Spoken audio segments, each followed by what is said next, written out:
Hello, Matujima, and watching Morning Pulse on Bill TV. Haryana Chief Minister Nayab Singh Saini has announced that the budget session of the Haryana Legislative Assembly will begin on February 20. He said the session will lay a strong foundation for the state's development and public welfare agenda. Saini stated that his government is committed to fulfilling its manifesto promises, calling it a guiding document. He added that out of 217 promises made on December 19, 2024, 60 have already been fulfilled, while work on 120 others is progressing rapidly. He also said public trust in Prime Minister Narendra Modi continues to grow. मित्रों, आप सब जानते हैं कि हरियाणा विधानसभा का आगामी budget सत्र 20 फरवरी से आरंभ हो रहा है। यह सत्र प्रदेश के विकास में, दिशा में, जन कल्याण की प्राथमिकताओं और भविष्य की योजनाओं को ये सशक्त आधार प्रदान करेगा। साथियों, हमारी सरकार ने कार्यभार संभालते ही अपने संकल्प पत्र में जनता के सामने जो बातें रखी थी, वो बातें हमारे लिए बातें नहीं थी। मैंने कहा भी था प्रेस के अंदर, संकल्प पत्र हमारे लिए एक गीता के समान है। हम उसको भगवान की तरह पूजते हैं। ये मैंने आप लोगों को, जब हमने संकल्प पत्र की, हमारी कोर कमेटी थी, विधानसभा चुनाव से पहले जब घोषणा हुई थी, तब कहा था हमारा उद्देश्य सुशासन,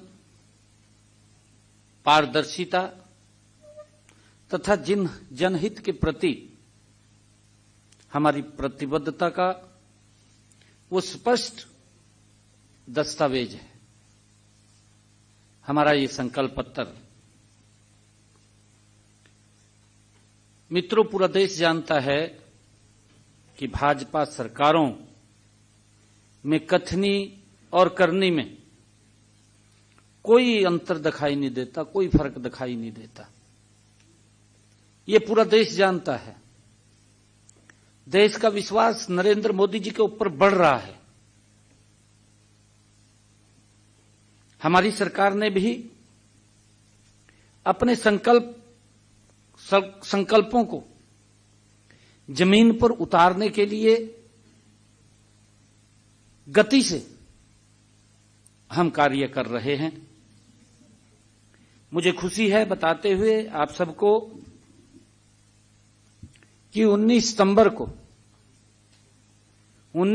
2024 को हमने अपने संकल्प पत्र में 217 संकल्पों के साथ उसको जारी किया था। मुझे खुशी है बताते हुए आप सबके बीच में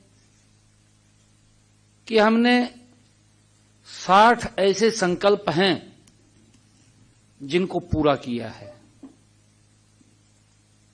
120 संकल्पों के ऊपर गति से काम चल रहा है। मित्रों, Speaking at the India AI Impact Summit in Delhi, Union Minister for Electronics and Information Technology Ashwini Vaishnav said that India is expected to witness more than $200 billion in investment over the next 2 years. He added that investments will span across the 5 key layers of the AI technology stack, signaling strong growth in the country's artificial intelligence ecosystem. Constant endeavor that we are making about investment is coming in all the 5 layers of AI stack. We have seen VCs committing funds for deep tech startups. We have seen VCs and other players committing funds for big solutions, big applications. We have seen VCs committing funds for further research in cutting edge models, because the next level of models will come from innovation, engineering innovation as well as mathematical innovation. So both these things are where the funding is getting attracted. We are also seeing huge investment interest in the infra layer and the energy layer. Energy, as you all know, we are one of those very rare countries where more than 50% of the power generation capacity is from clean sources. So that's a very big thing. About 51% of our of our power generation capacity is from clean sources, and that is one big advantage that India has, and that was possible because our Prime Minister could foresee this huge requirement for energy, clean energy coming, and his commitment and his conviction for clean energy led to such huge investment in the energy. We, so far, whatever investment commitments we have seen, looks like in the coming 2 years, we should be seeing more than $200 billion worth. Again, at the India AI Impact Summit in Delhi, Chief of Staff of the City of Buenos Aires, Gabriel Cesar Zini, expressed appreciation for the event, calling it fantastic with wide global participation. He said delegations from across the world have gathered to exchange ideas and learn about advancements in artificial intelligence. Zin noted that his visit aims to understand how cities and the private sector are adopting AI technologies. He praised India's rapid progress in the field and said bringing global discussions on AI to the forefront is beneficial for everyone. Expressing optimism, he stated that artificial intelligence will have a positive impact on cities and countries. He also highlighted improving trade relations and said Buenos Aires is keen to attract more Indian investors, adding that meeting with several investors are already underway. Very happy to be in Delhi, to be in India. The summit is fantastic. There's so many conferences and panels. Thousands of people are participating from all over the world, so we are very lucky to be here. We at the city of Buenos Aires, we came here to learn about artificial intelligence, to share practices, to learn how other cities are doing and how the private sector is bringing this technology all over the different sectors, the different markets. What partnership do you look with India when it comes to AI collaboration, and how do you think both countries can work together? Well, India is moving forward very fast in artificial intelligence, and the fact that they are bringing this debate, I think, is very useful for everybody. We visited yesterday the subway, because we are building a new line of subway in Buenos Aires, so we visited the Delhi subway yesterday, and we are looking for partnerships that help us to bring more technology to Buenos Aires and to learn what other cities are doing to provide better services to our citizens. We are seeing that there are questions of deepfakes, not transparency, AI risk. What do you think? How do you think India and Argentina can collaborate together to address these issues? Well, the debate around regulations is very important. The debate around education is very important. How are we going to get the skills and the capabilities of the education to live with artificial intelligence? What are we going to do with the jobs that artificial intelligence is replacing? How are we going to provide as society different opportunities and different jobs for the people that will be losing jobs because artificial intelligence is coming? But I'm optimistic. I have a very optimistic view that artificial intelligence will be positive for our cities and for our countries. Where do you see the tech cooperation between India and Argentina going forward in the next 5 years? Tell me again. How do you see India-Argentina tech cooperation going forward in the next 5 years? I think it's fantastic. Your Prime Minister was Modi was in Buenos Aires. President Milei, our president, has a strong partnership with India. The ambassador here, Mariana Causino, is a fantastic ambassador and is developing your ambassador in Buenos Aires. So I see that the relationship is moving forward, and I see the relationship and the exports and import, the trade is improving, and I see that we can learn a lot about technology and we can pitch in potential investors. We want more Indian companies to come to Buenos Aires. We want more Indian investors to come to Buenos Aires, and we are meeting with several ones today, and yesterday we met, and we are trying to convince them to get to Buenos Aires and invest in Argentina.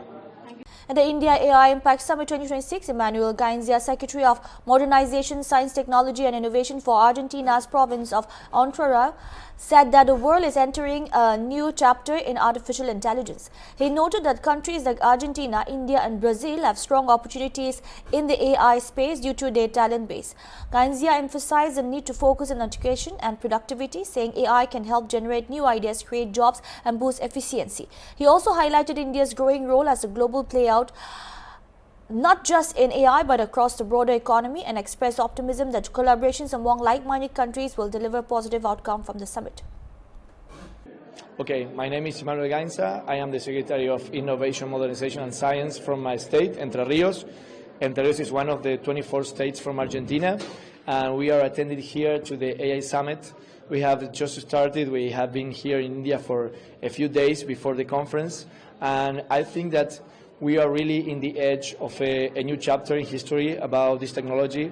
I really think that countries like Argentina, India, Brazil have like a huge opportunity because of the talent. I think that if we work in the agenda about education and productivity, our countries can really make a difference and make a players in this new agenda. So we are enthusiastic about this new summit. What concrete outcomes is Argentina hoping to achieve from its participation in the AI Summit, and since you also hold a portfolio of science, technology and innovation, where do you see that relationship going forward? Well, first, in my particular case, I work in agenda about education and work from AI. And I really think that this is a great opportunity to have like new ideas about how we can use AI to make good improvements in these areas. And also I think that the subjects like using responsibly and conscious AI, it's like a very important thing for all the global community can discuss about these things. I mean, it's like it's moving so fast, and every day it's like you have to get updated about the new things or the new capacities that here you have with AI. So I think every opportunity that we have to share this agenda, to discuss about these new things, is going to be an improvement to try to adopt the technology, but in a very responsible way. You know, we have seen the previous summits being held in global north, be it Britain or South Korea. This is the first time that the summit is being happening in global south, and that's in a developing country. How, according to you, how significant is this? I really think that this was a great opportunity to show the potential that India is having as a global player, not only in AI, I mean in a global way. Recently, the agreement with the European Union and all the agenda that we also have in common with Latin America for import and exportations. I think that this was a great opportunity for this country to show his potentiality, and especially for us that we are countries like we are in development. I think it's also a very important thing to match similar realities that we have. So in our countries, if we work together about this agenda, I think that really this technology about AI can be a great opportunity for our countries like us to create new jobs, to create a bigger productivity way. And I am really enthusiastic about this summit. And well, it's just started, but I think it's going to be good results for us. And what is one message that you would like to give to innovators and investors who are attending the summit, especially in terms of Buenos Aires?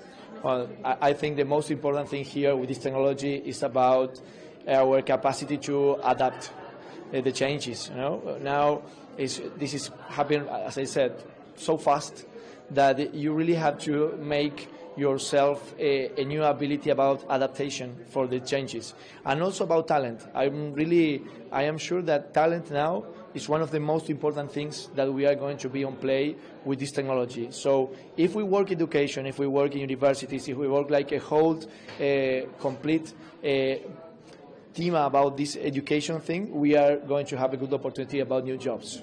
Last question. This is the age where we are seeing the establishment of AI, but we are also seeing the risk that AI poses. I know. The risk of transparency. How do you think we can overcome this to work in fighting it? Well, every great technology has a positive and negative use. So I really think that there is a very good view about that this summit especially talks about using conscious and responsible AI. I think if we can make agreements, global agreements about these things, the technology is going to be for more good than bad, that you can also have this kind of risks. So I am optimistic. I think we should work about this agenda, and the first thing we should do is talk about these things. So I hope this summit is going to be a game changer for this relationship we have here. Karnataka Deputy Chief Minister D.K. Shivkumar said that he met the State Election Commission ahead of the upcoming election to the Greater Bangalore Authority and other local bodies. He raised concerns over discrepancies in the voter list, alleging irregularities and voter mapping by some booth-level officers. Shiva Kumar said the state government has urged the Election Commission to take immediate action and suspend officials found responsible. He emphasized that the Karnataka government is committed to ensuring a fair and accurate voters list ahead of the polls. Came to meet the election commission because Bangalore City Greater Bangalore Authority election is being conducted. Myself,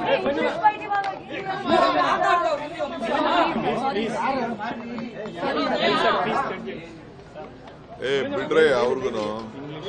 Today I have come to meet the State Election Commission.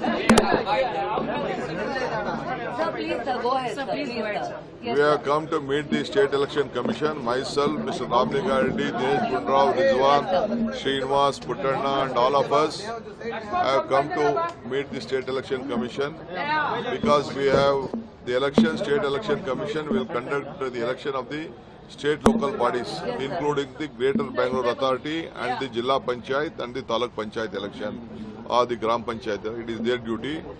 So we have found lot of discrepancies in the earlier list, and now also we could see that in the draft list which has been announced, they have some of the houses, the BLOs are making some mischiefs.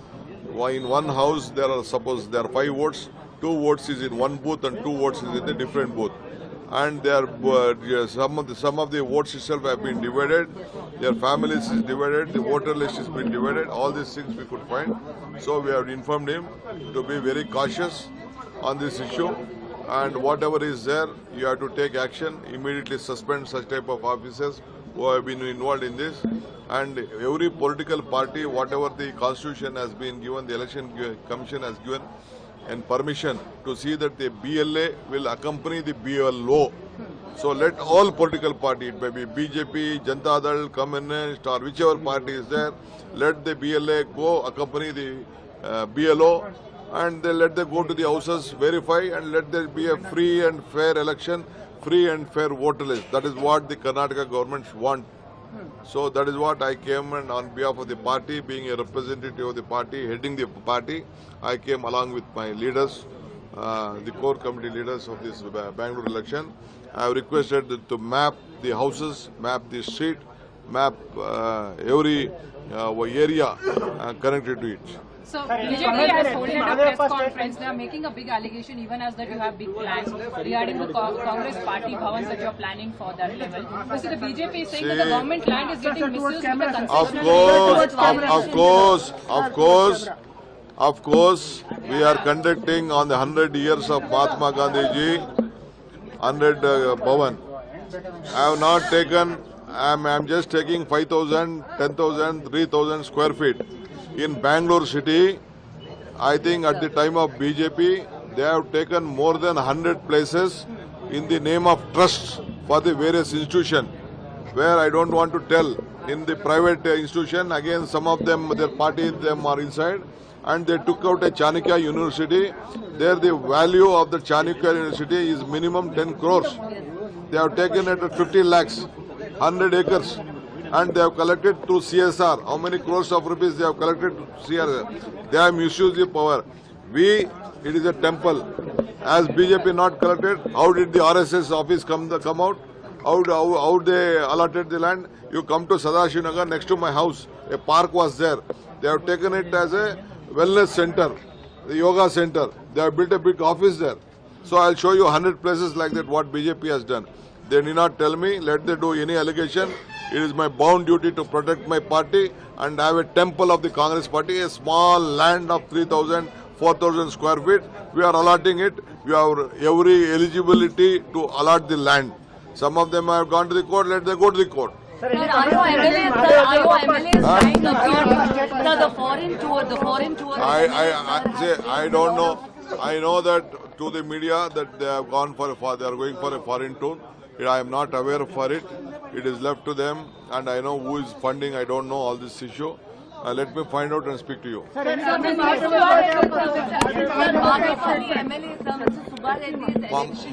Mahadevappa is a very big man.